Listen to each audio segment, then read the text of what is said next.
নামাজ পড়ে দোয়া করবো এক বেলা যে পেট ভরে ভাত খেতে পারি। আল্লাহ তুমি এক বেলা পেট ভরে ভাত খাও।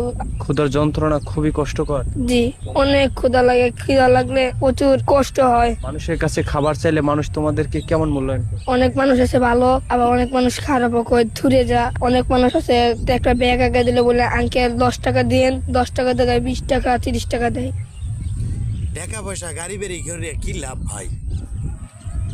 ক্ষুধার যে কত একটা জ্বালা, এটা যার নাই সেই কিন্তু যে বোঝে।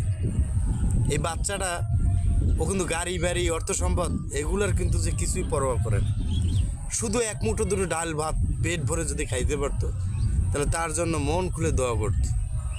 তাহলে ভাই আমরা যারা একটু স্বাবলম্বী আছি, অসহায়ের সবাই চেষ্টা করি যে অসহায়ের পাশে একটু দাঁড়ানোর জন্য, তা নিজেরও ভালো হবে, অন্যেরও ভালো হবে।